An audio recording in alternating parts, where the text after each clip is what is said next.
Hello everyone, my name is Anthony Jones, and today I'll be going over the Marbury versus Madison case from 1803 and some of the effects that are still seen today in 2025.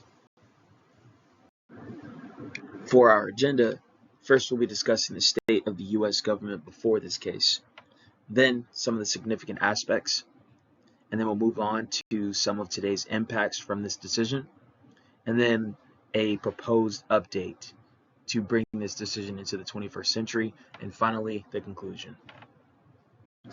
The U.S. government before the decision.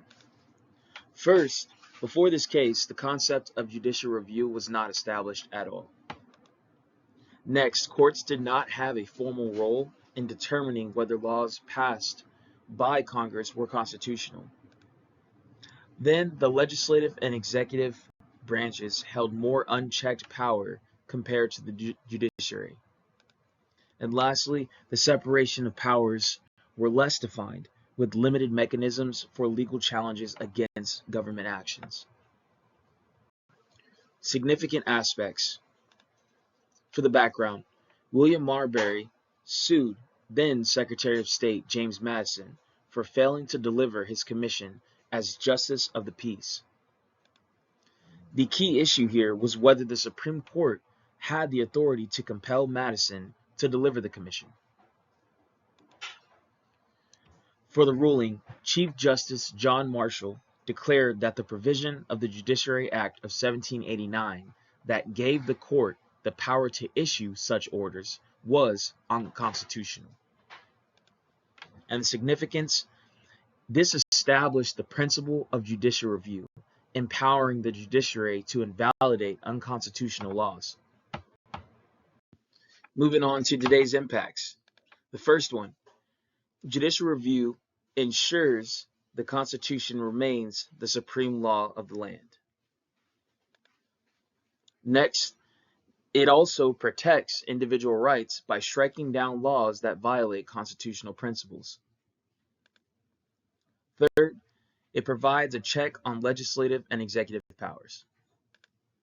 And finally, it empowers citizens and organizations to challenge unconstitutional government actions in the court of law.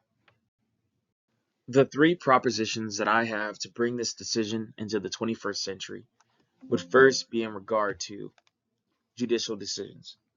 I believe that all decisions, including those interpreting constitutional questions, should be explained more clearly to the public.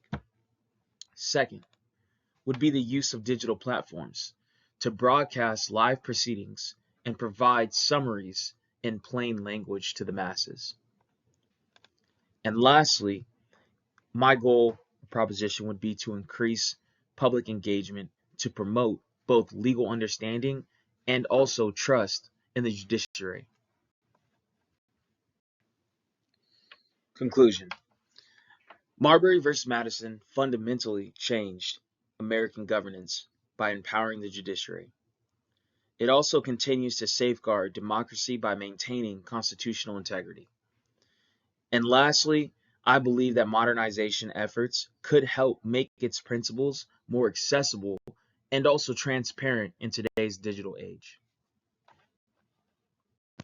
Thank you, class, for your time and attention, and I hope you have a great rest of your day. And let's finish this first half of the semester strong. Be blessed, and please enjoy this joke that I found.